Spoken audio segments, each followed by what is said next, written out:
Hi everybody, this is Silas, and I'm making this video because I needed to install a fridge in a Freightliner Cascadia. And there are a lot of different ways to get it done. A lot of people do it. One particular way is to buy the fridge that is designed for the space. It's designed for that cabinet. It fits right in, and you can have it professionally installed. And it looks great. It's a small fridge. It's designed for a small space, and surprisingly enough, it has quite a bit of space inside for it to be such a small fridge. That'll generally run you between $500 and $800. You get the mounting kit, and you can put it in yourself. If you have it professionally installed, I've heard prices between $1,000 and $1,400. And again, it looks good, but somehow spending even the least amount, the $500, for just a fridge seemed a bit much. And then on top of that, it's not that large of a fridge. It really isn't. There's not that much space in there. So that was out. I said, I'm not going to do that. Some other people have put in fridges.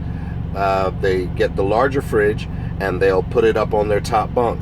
They'll strap it down up there, and that's cool, but you lose your top bunk.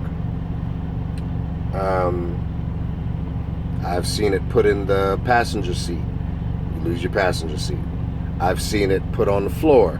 You lose a whole lot of floor space. I've seen people do it all kinds of different ways. A lot of times it looks kind of junky, and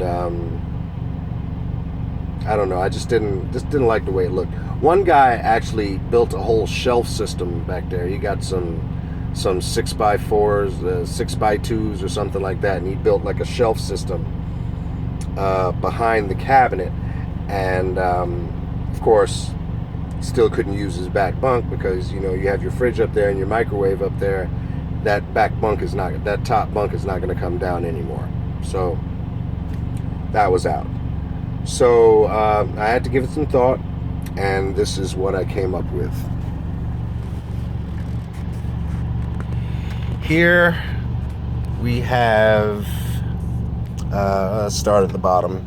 Down at the bottom, you've got the cubby that anyone who has a Freightliner Cascadia will be familiar with. This is the cubby that's at the bottom of the cabinet that goes up to the top behind the passenger seat. From what I understand, it comes out, but I didn't want to bother with that. I obviously took out the rest of the cabinet, but I didn't want to bother with taking that out.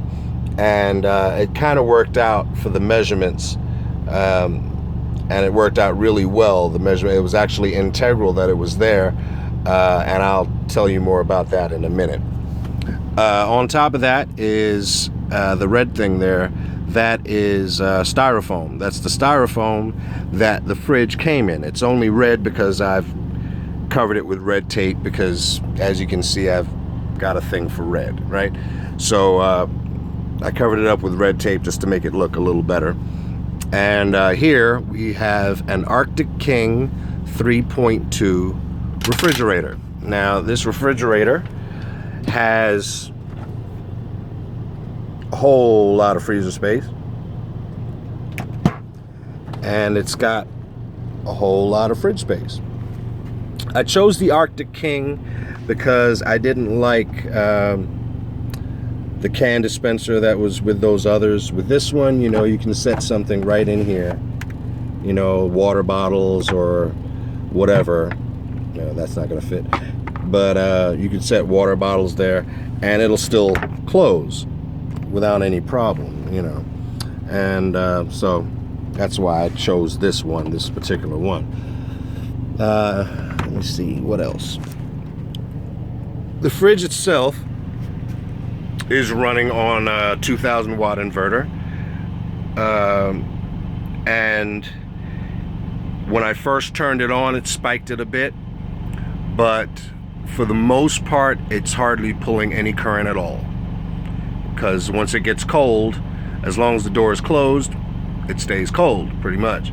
And it just kind of adds to that cold every now and again. So it'll pull on the inverter a little bit every now and again.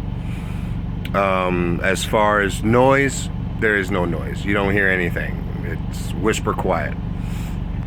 Now, it's not bolted to anything. It's just sitting there on that styrofoam. That styrofoam is the styrofoam that it came in, so it had all of the grooves and the holes for the bottom of the fridge, so it fits right in there. But it's not bolted to the cubby below it. It's just sitting there, and it doesn't move. Why doesn't it move? Part of it is its weight. It weighs about 50 something pounds, but a bigger part of it is this cabinet and the way that it's set up. Now the cabinet I got from STERILITE. That's STERILITE. It's the same company that sells these little drawers and all kinds of little plastic goods that that drivers are always getting to organize their trucks. And you know, I found it at Walmart, and it worked. It fits right in that spot, right there between the bunk and the wall. You know, it fits right in there. I can still use my bunk. I can still lift it. I can still put it down. It can still be used. If somebody wants to sleep up there, they can sleep up there. The cabinet itself is mounted upside down because this handle is usually up at the top, but I didn't want to have to reach up to open it, right? It has a hole here in the handle designed for a padlock in case you wanted to lock it. Basically what I do is I keep this piece of ground wire here, and I keep that in there like that, and that keeps it from opening, even though it's pretty tight closed, but it keeps it from opening all the way and, you know, throwing cans and stuff at me. All right, so let's take that off real quick. Just open it up.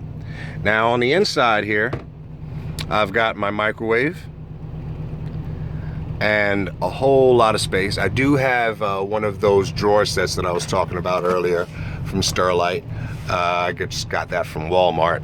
But I've got all of my food on this side of the truck. I've got my fridge, and I've got this. And all of my food, snacks, coffee, everything is all over here. The microwave, again, is running on the inverter. I've got a 2,000 watt inverter. I've got a little thing here that my wife made so that I could put the glass plate in there. If I leave that inside the microwave, it's going to make all kinds of rattling noises. So I just make sure to take it out whenever I use the microwave. So I'm gonna close this up. Oh, before I close it up, now, back there in the back, you see that shiny thing? Let me get my flashlight, hold on. Back there in the back, you see that there's a piece of wood. That wood is about a 4x1, and the bolts are coming this way. They're coming toward me. You see that there's a nut on there. That's not the back of the bolt, that's the front of the bolt, right? It's not the head of the bolt, it's the tail of the bolt. I don't know what to call it, but at any rate, those are carriage bolts. Now, on the other side, there's another piece of wood just like this that is bolted to the wall, and it's using the same bolts that held the original cabinet to the wall, and then these carriage bolts are coming through two different holes that I drilled. And the carriage bolt has a square peg under the head that if you embed it in the wood, the bolt itself won't spin, and then you can lock it down with a nut. Okay, now between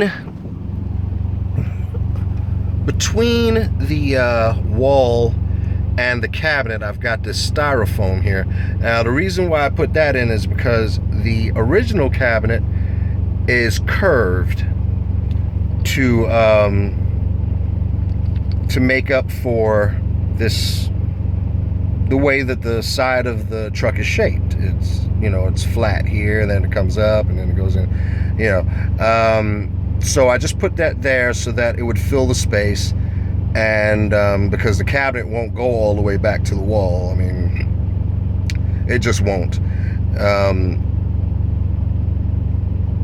And it probably, well, actually, it could go all the way back to the back of the wall, but I didn't want to put it all the way back. So right now, this styrofoam basically keeps it from rattling back and forth. It keeps it very steady. And if you look close, right there in that corner there, you can see the wood. All right, the wood is right there in the corner.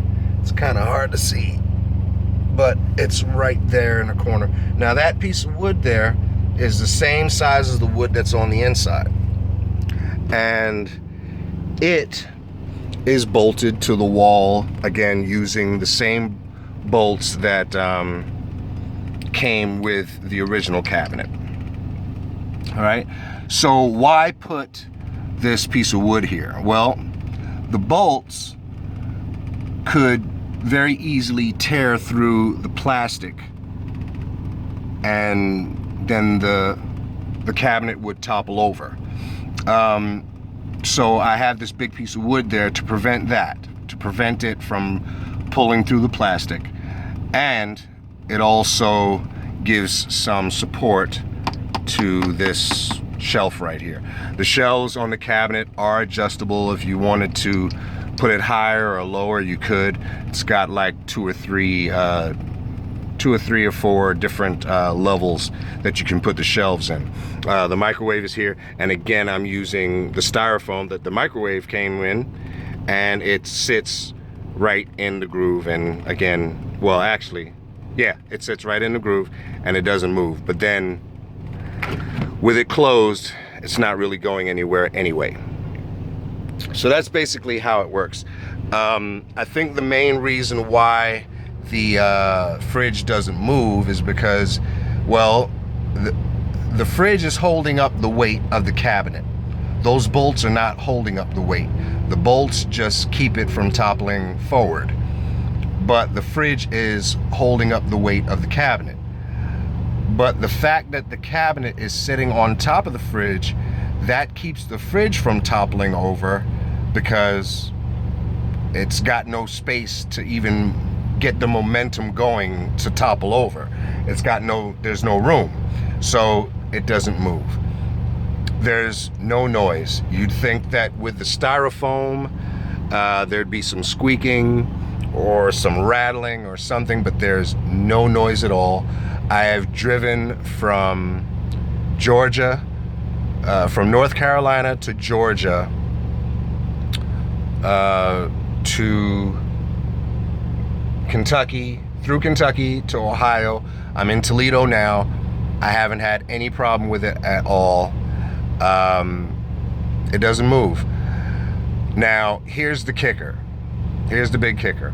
Remember I said that it costs, at the bare minimum, it costs $500 to put that other fridge in. Okay, that's just a fridge. This, you have a fridge, you have a microwave, and a cabinet. It's bolted to the wall, and the whole thing, I would say it cost me less than $300 to put the entire thing together, and it works. I'm not having any problem with it at all.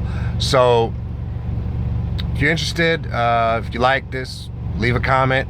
Let me know what you think of it.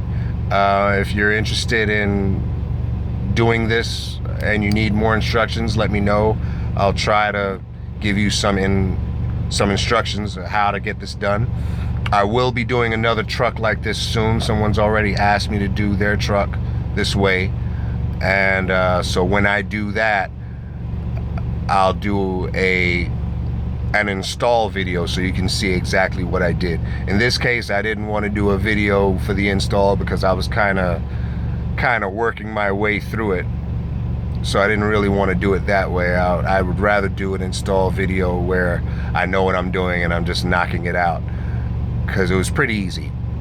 All right, so hope you like this, and I'll see you when I do. Be good.